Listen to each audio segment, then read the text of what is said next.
Hey, this your boy Frank Gore. I'm listening to 49er Rush. Niners all day. Let's bring 6 home, baby. Let's go. Yeah. I love it, man. It's time for the 49ers Rush podcast.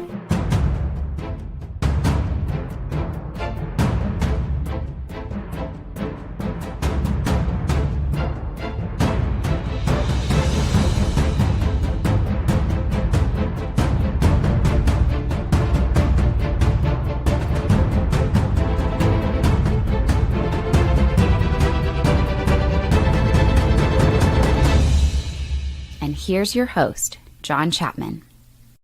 What is going on, faithful? It is absolutely incredible to be with you guys today from the mothership. I'm not standing outside a stadium or doing any of that stuff. I'm back home where I feel a little bit more comfortable and I control all the elements and people aren't, whatever. But it's so excited to be here with you guys today. The 49ers have today off, no practice today. And I wanted to just kind of step back and go through kind of my notes, some odds and ends that maybe I missed on, just the quick camp reports that I've been doing and all that stuff. And just try to focus on some odds and ends, I guess, different things that we missed and spend more time with your questions. So if you guys have comments, questions, make sure you tag me in the chat and put that up there. I want this to be a time, kind of a sounding board to catch up because we spend all off season based on free agent signings, based on draft picks, which is fun. I love that more than anybody. Don't get me wrong. But now we have, 2 weeks basically of actual 49ers practice, rotations, reps, and, how it's actually going to look. And we don't have a lot of time. So I just want to make sure we get into that and we do the service that, is deserved to the players that, put up and showed up the last 2 weeks and give them their dues. And, kind of as I was doing my notes section for this, balancing positive and negatives. I don't want this just to be, oh, this is great, this is great, this is great. No. There's an opportunity cost with every advantage. And whenever the 49ers are playing against themselves, if the offense has a bad day, defense had a great day. And, if a cornerback is having a great day, that means he's locking down wide receivers having a bad day. So it's ones-on-ones, which is fun, but you can kind of spin it however you want to. And I know there's always going to be conflicting camp reports, just like there's conflicting whatever after games. Like you could say one player's had a bad day because of this one specific play, but that player got 50 snaps that day. Does that mean the whole practice was bad? You look at the camera, Latu makes a one-handed catch, and everybody's like, oh, Latu's back. And it's like, man, that was one play. But I will say, Latu is coming off his best practice of his young career, and it wasn't the day he had the one-handed grab. No. It was the next day. Was it a good practice? No. Was it his best practice? Yes. And so things like that I want to get into. Want to say thank you to everybody stopping by. What's up, Sid? Appreciate all the hashtag CCs. We got Kib, Chris, Paul. What's up, man? The international crowd is strong this morning. What's up, Vince? We got a lot of people. Appreciate you guys. Mosquito, Leon Sandcastle. What's up, Matthew? And I got to give credit to my man, Matthew. He's been at training camp with me pretty much every day with his binoculars, helping, who's out there with the starting rotation. Because you only got 2 minutes. Not even that, as the ones are out there. And I'm sitting here scribbling on my notepad, and I'm like, who's left guard? Who's right guard? And Matthew's the freaking Johnny on the spot, man. So just want to say appreciate you, man. And shout out to my man, Rusty, for helping get tickets and all that stuff and just being such a good dude. So love it, man. This is going to be a really, really fun show. And let me just say this. We started the intro to this show was when we were hanging out with Frank Gore before the 2019 Super Bowl.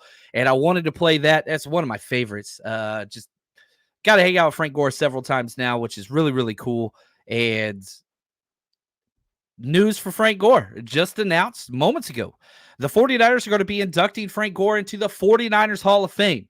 It was always a matter of when, not if. And I'm so excited, man. It's been pretty cool because Frank's out there at practice every day.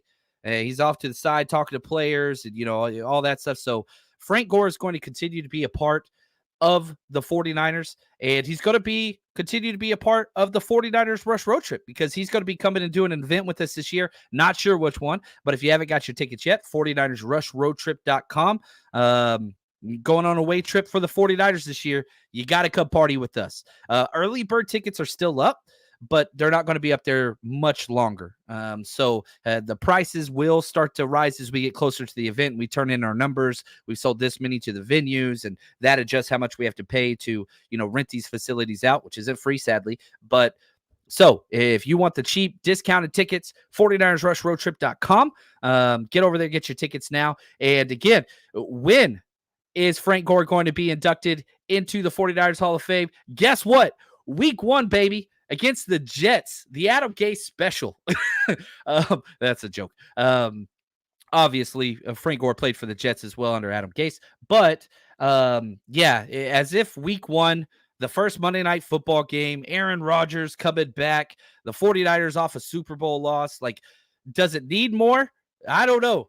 But now Frank Gore's being inducted into the Hall of Fame. And guess what? You want to go? And those tickets are insane right now. But if you want an opportunity to go, we're giving that to you. We're giving away 2 Jets opening day tickets, Monday Night Football, 49ers Monday Night Football home opener, $20 to enter into this. Now, these are club level seats. These aren't corner end zone, top of whatever. No. These are between the 20s, club level seats, great seats. 1 entry for $20, or you can get 3 entries for $50. The link is in the description of this podcast audio, video, however you are watching and or listening, or you can just go to the 49ersrush.com and click around and you'll see it at the top there. But the direct link is in the description of this video. $20. Those tickets are going for $1,800 right now, the ones that we're going to give away. So, and again, if we raise enough or sell enough entries, we upgrade the tickets, and not looking to make money, always looking just to cover. If we can make 2 people's have a wonderful experience, we've done lots of giveaways like this, then we will. That's kind of the whole point of the program. So Frank the Tank, how cool is that, man? I'm so happy for that guy. And it's been cool just getting to know him a little bit and hanging out with him. Like, he is the absolute best. And I freaking love it. Frank Gore's just, we could just talk about Frank Gore this whole this whole show. That's what it is. Cynthia says club level is awesome. It is nice. Usually drinks and stuff included, food and all that stuff. It's just a good time. So trying to create those experiences. Now, let's talk. One thing that I saw, I don't know if you guys have had time to watch the Hard Knocks training camp version on HBO. I think it's the best best Hard Knocks that's ever been created, because it's literally giving you inside information that's never been put out there before. There's been articles written and all that stuff, but no.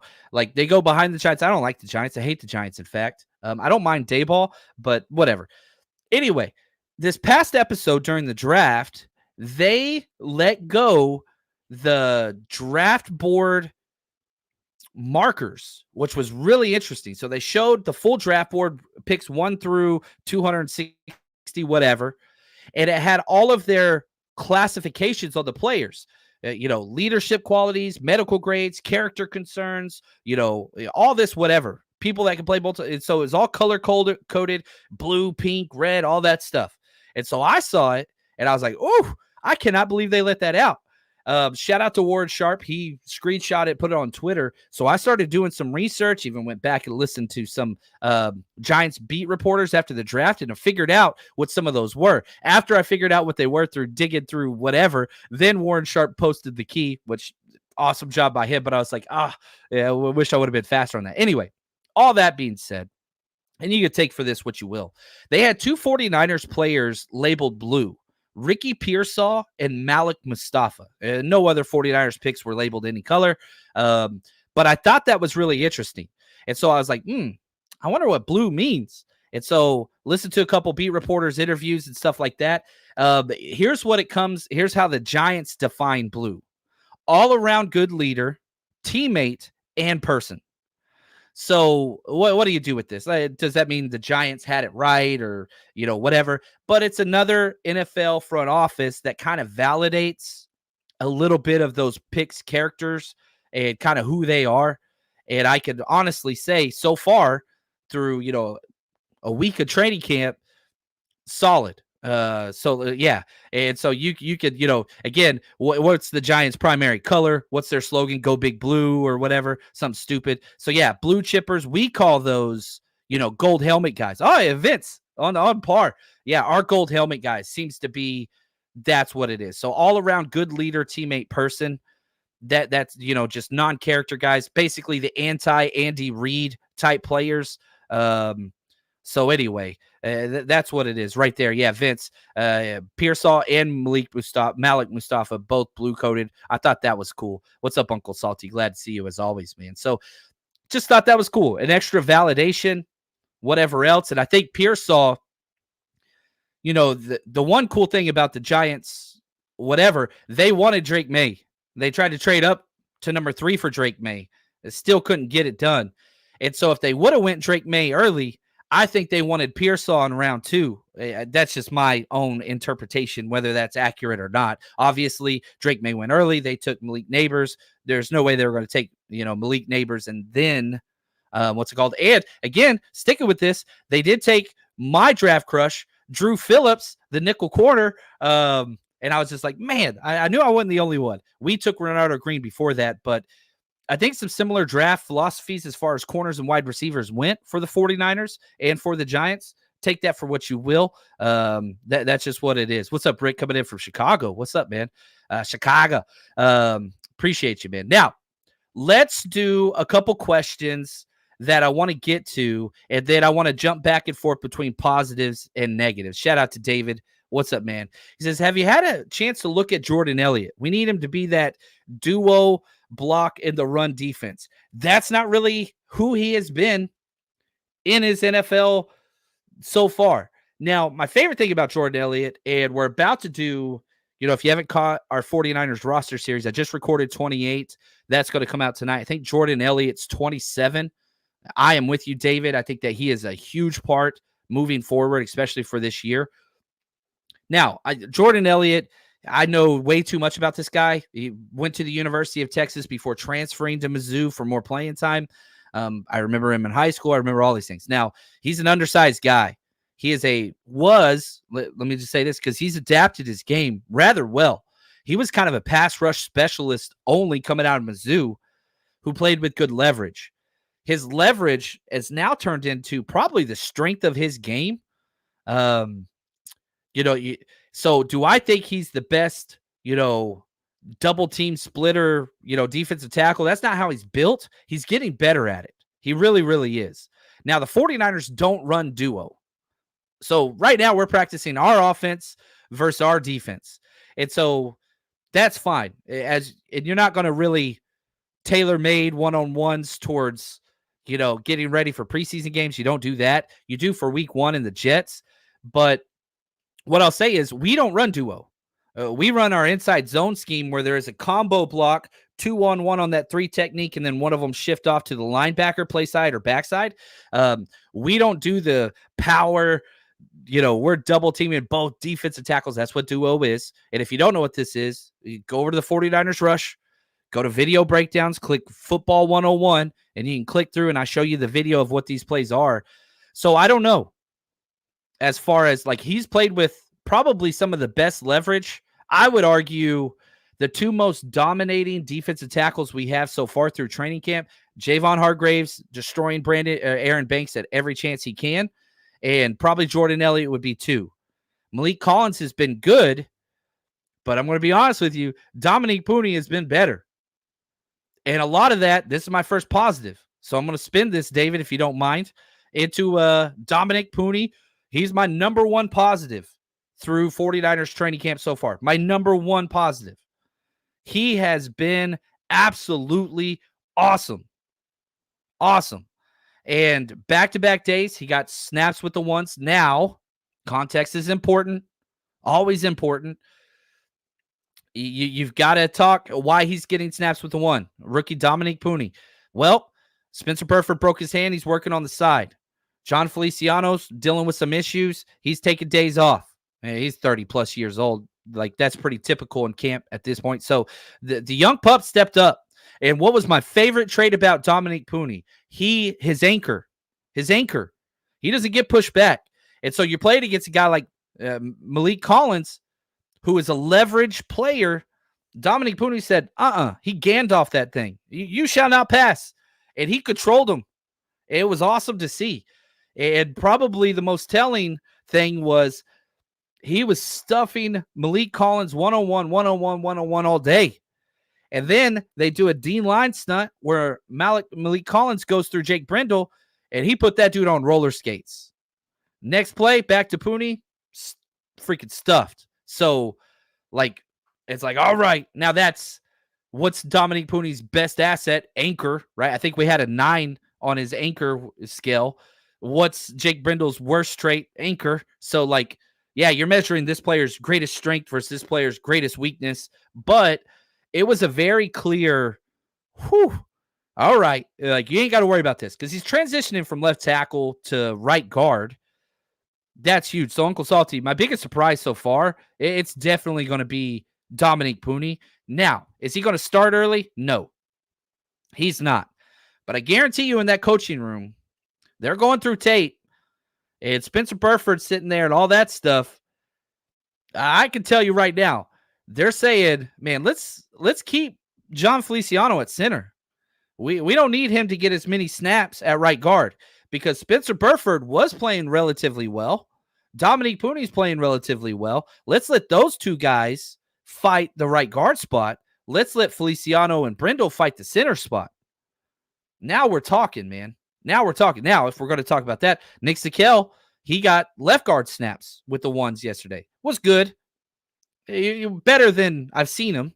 Now, Hargrave got a day off, so he didn't have to go against what Aaron Banks was going against all the time.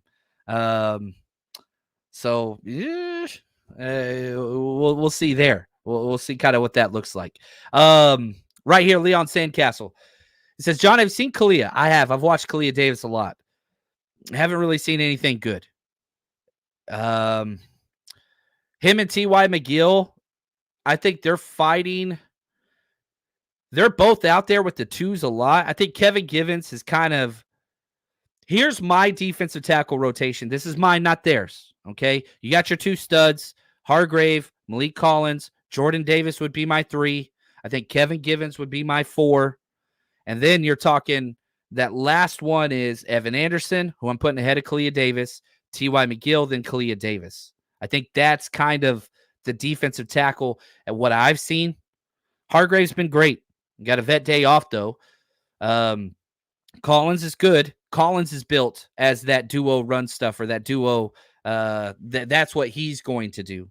So we'll see. We'll see how that plans out. But Kalia Davis, now a lot of that too is, okay, what is a good defensive tackle snap in training camp?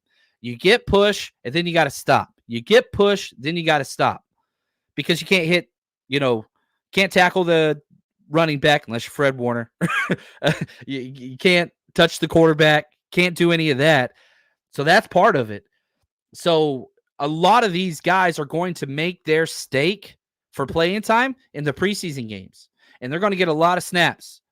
Malik Collins ain't getting a lot of snaps. Javon Hargrave ain't getting a lot of snaps. It's going to be Kalia Davis, Evan Anderson. T.Y. McGill don't need a lot of snaps, but he might get some. That's where those guys are going to have the most out there.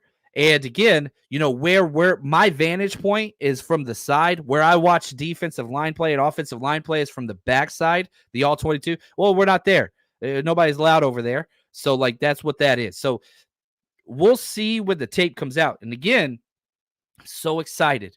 We got a game in a little over a week. I'm going to be there. My wife and I, we're flying out to Nashville. If you're going to Nashville for the game, we're going to be holding an event, a free event, over at PBR Live right before the game. So it's just going to be chill, no tickets or anything like that. There might be a cover, but it might include a drink. I don't know.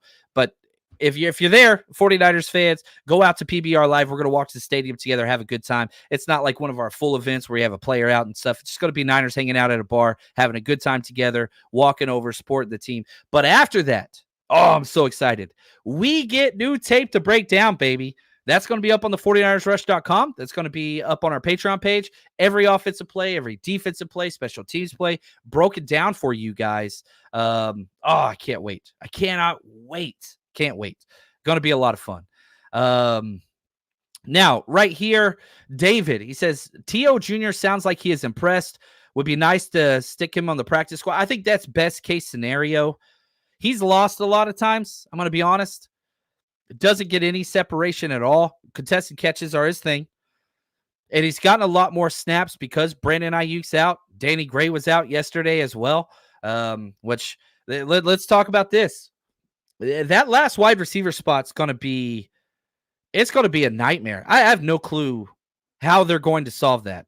Like, you look at the locks, okay? Ayuk's going to be a lock. Debo's going to be a lock. Juwan Jennings a lock. Pearsall's a lock. Cowing's a lock. That's 5. Usually keep 5 to 6. So maybe one more than that. And so you look at T.O. Jr., I don't even put into the competition for this. Yeah, he's made some plays. And I'm not trying to like downplay. He needs a lot more seasoning. And he's got to know how to handle certain coverage situations. There's been on more than one occasion where the quarterback looked frustrated where T.O. Jr. went. I need Tariq Owens. I need to it's him. Anyway. So, having said that, Danny Gray, Trent Taylor, Ronnie Bell, Chris Conley. These 4, maybe 1, maybe 2 make it. I don't know how you pick. I don't know. All of them have had very positive camps. Danny Gray, I think he has the most upside. I think he's the fastest person on the team. He's benefited the most with Ayuk being out. He's gotten almost all the first team X snaps since he's been out. But yesterday he goes out there to stretch. Shout out to Steph Sanchez, the best there is. She caught this on video. I was there. I didn't even notice it. He goes out there to stretch in pads, gets frustrated, goes, talks to the trainers, runs inside, visibly upset. Didn't practice. His plan was to practice. He missed those snaps. But, I think what he adds on special teams is a punt gunner. I think his potential is the highest of the 4. We'll see. Trent Taylor, good Lord. Trent Taylor's back to 2017 Trent Taylor. I freaking love him, man. He looks like just a little Energizer bunny out there. He's tiny as hell next to everybody. He's smaller than Ronnie Bell, which is saying a lot. Catches everything all the time. His path is trust and probably the best punt returner on the team. Safest for sure. Ricky Pearsall eventually they'd probably prefer it to be him. But do you want Ricky Pearsall out there returning a punt week 1? Primetime game? I'm not saying Pearsall don't have it. I don't believe in rookie punt returners ever. So I don't believe in that. Maybe after the bye. Pearsall looks the most comfortable catching those punts, though, in practice. Like, he's got it. Like, you can smooth, calm, cool, collected.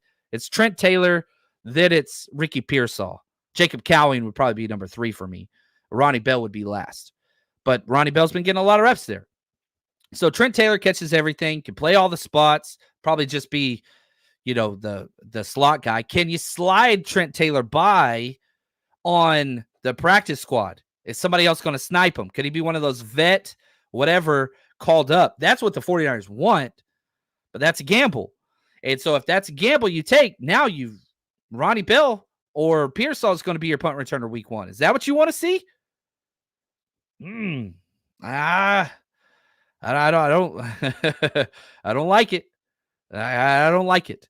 And so right here, Sean, what's up, man? He says, heard Bell had himself a day yesterday. He did. Now, Ronnie Bell is interesting because he's finally getting snaps where he should. Danny Gray getting hurt last year, they basically pulled Ronnie Bell from the slot and moved him to the X, which is not his spot.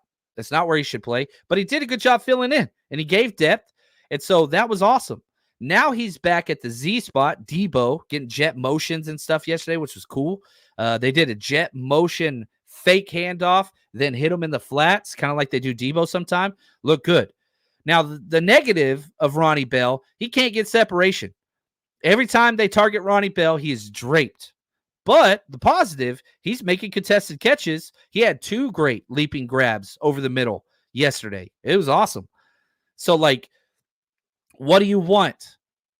It's if you're a wide receiver that can't get separation, Niners are okay with that. That's who Debo is. That's who Juwan Jennings actually gets separation. But, with Ronnie Bell, He's tough as hell. You know he's going to block his rear end off, returner upside, all that stuff. I don't want him as a returner, but I don't mind him as like a third string guy.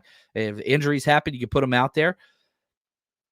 But contested catches were never part of his game as Michigan. Now that's his bread and butter. So I love to see that. I don't know. I think that he might have the lowest ceiling of all these 4 wide receivers. But he's done it the most consistently recently for the 49ers. Chris Conley, dude plays everywhere. X, Z, slot, special teams all over the place. He does everything perfectly. You could argue, I think he had the highest rating in the Super Bowl PFF score. Like, Chris Conley could do it all. You ain't got to worry about him. Athleticism, off the charts. Size, off the charts. IQ, off the charts. Comfort level, off the charts. Like, so what is it that you're going for? Potential, Danny Gray. Special teams, Trent Taylor. Versatility, done it the most recently, Ronnie Bell. Most comfortable, Chris Conley. I don't know. I don't know. Right here, Salty says, last wide receiver should be Conley, demon special teams player, decent wide receiver. He can do it all. He can do it all. He really, really can. So I don't know what that's going to be. And I think it's going to kind of solve itself. Now, Ronnie Bell still has an issue with drops. You didn't yesterday. Popped one of them up over the middle, one of those contested catches. It was a high ball. He caught 2 last practice, but practice ago before that, popped one up right over the middle, in between the hashes, tip drill, didn't get intercepted, but it's like we saw those interceptions last year in preseason. That's going to be an issue with him. What that looks like. Now, I do want to get to a negative. I haven't done any yet. Robert Beal Jr., who I think I really wanted to see more of. And I think in preseason games, he might have the most riding on that out of any player on this roster. Obviously the 4.4 speed, he's a straight line guy. He's jacked, huge muscles. He got like 44-inch arms or 34-inch arms, sorry. Like length, strength, speed. That's what he is. Tight-hipped, no bend, no splash. Haven't seen it in training camp. We didn't see him last year in training camp. Remember, he got injured the day before full pads went on. Haven't seen much. I think he's kind of at the back end of that defensive end rotation. I think Alex Barrett's ahead of him. Sam Aquanu, that dude might be starting our Bravo group right now. Sam Aquanu or Austin Bryant. Defensive end depth, huge negative. Drake Jackson ain't even going to play in training camp. So the next addition to the team, I think, is probably going to be a defensive end. We'll see what happens. Yeah, Dan, he says, Bill at kick returner? Man, why not? Why not? Now, the kick returner has been fun to see. They have no clue. This is another negative. I'll do back-to-back negatives. I talked about this a little bit yesterday right after practice. It's bad out there, man. The idea of being proactive versus reactive, 49ers are being reactive, not getting a lot of reps. They don't know what they're doing. They really, really don't. And maybe it pans out. We've got the returners to do it, but they had like 12 returners back there. All right. Now all the reps are cut into fifths. And like each returner group only got like 1 rep yesterday. So we'll see.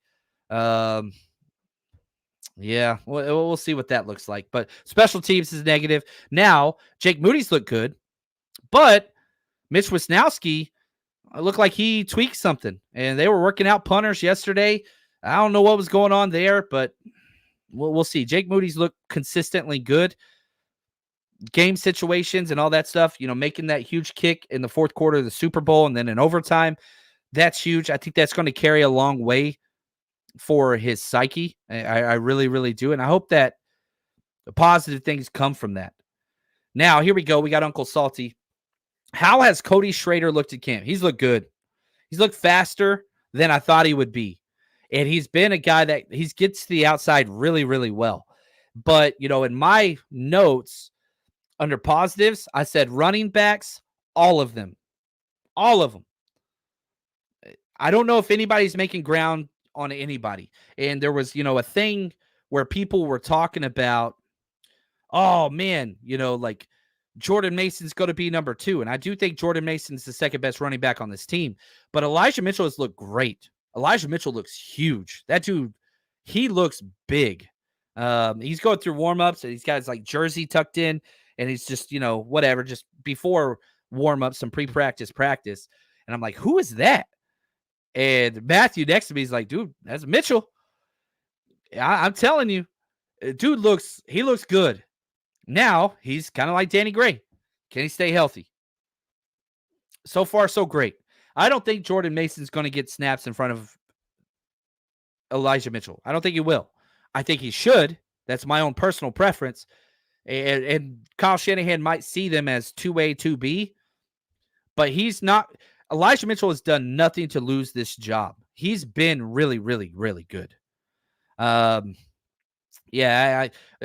Leon, appreciate you. He says, Schrader finishes 40 with a limp. He's faster than he timed. His tape is fun. Yeah, go watch it. We've got it up on the 49ersrush.com. And scroll through our player breakdown. Scroll down until you see Cody Schrader. It's fun tape. And he's in the SEC. He led the SEC in rushing. It's not like he was doing it against scrubs. Like, dude can play football. The problem is Patrick Taylor Jr. has looked better. Patrick Taylor, like, I don't know how they don't get Patrick Taylor Jr. on this roster. Now, with Isaac Guerendo getting hurt, and it's a bad hurt, that changes everything. Now, are you worried about Patrick Taylor getting sniped? Not really, especially that you have Cody Schrader. So if neither of those two guys make the 53 and somebody steals Cody Schrader, very possible. I'll tell you right now, the 49ers would be 100% okay with having Patrick Taylor Jr. on the practice squad. He has looked good. He's getting snaps as a returner. Like, Patrick Taylor Jr. has looked good, really good, multiple days. So, I don't know, you're going to keep an extra wide receiver. You might be able to sneak Isaac Guerendo on the IR to return and do a Cam Latu type thing. We'll see. The difference is he's not on the pup because he practiced and then got hurt like the second damn day. With the same injuries he's had his whole career. I hate hamstring injuries, guys. I know I've talked about him in the past, but that's an issue. So there's going to be some maneuvering with the roster to keep certain spots. Running back could be one of those. Cody Schrader's looked good. Has he looked good enough to keep him over Trent Taylor, your punt returner? How many snaps is Cody Schrader going to get? Not much outside of special teams. So do you just keep, CMC, Jordan Mason, Elijah Mitchell, Kyle Juszczyk, those 4, put Isaac Guerendo on IR, and then keep an extra wide receiver or cornerback or whatever, lineman? I like that idea. And you gamble with Cody Schrader and Patrick Taylor Jr., hoping one of them comes back to you. Everybody loves Kyle Shanahan running backs. We'll see. Right here, David said, I wish we could have kept Segan Olabi in the building. He has made some noise with the Colts. Man, they love our linebackers. And linebackers are weird. One of my negatives, I put Lit, D. Winters, and Jalen Graham loose. Let them go. We've got them pigeonholed into these spots where they're not going to get any snaps. And they both have looked good. None of them, neither one of those two guys are getting snaps at the Sam linebacker position, and it's driving me through a wall. D. Winters, just getting Will snaps. Jalen Graham, just getting Mike snaps. And the funny thing is, Jalen Graham's not even getting backup Mike snaps. He's the third string guy. DFF is taking all the Sam snaps with the ones and all the 2 snaps with the Mike. I mean, you got to have 2 injuries before one of these players is going to see the field. Now, D. Winters is the backup Will, and that's all he's playing. And it seems like they're kind of grooming him for next year. But I'm just like, man, are we really going to do this again with DFF getting all the Sam snaps and Robinson getting all the backup Sam snaps? Like, we've got a better linebacker, 2 better linebackers sitting there. Let them compete. And they're just not. And I know it's 20% of snaps. And shout out to Rich. He's awesome. But like, he's like, yeah, I don't really care about the linebacker 3 spot. And I'm like, man, everybody talking about offensive line costing us the last 2 Super Bowls. I'm sorry. I disagree. That number 3 linebacker, that is the weakness that Patrick Mahomes exploited in the 2019 Super Bowl with Quan Alexander, who got rushed back from injury. He was the worst player on the field in that day for either team, got abused, got absolutely abused. And then you go to this last Super Bowl. Look how Oren Burks played whenever Dre Greenlaw got hurt. Absolutely abused and picked on. So I get it. It's not just everybody wants to talk offensive line because that was the obvious one. But it's like, man, this number 3 linebacker spot has been a weakness. Yeah, and again, sticking with the Chiefs, you go back to when they destroyed us a year ago in season.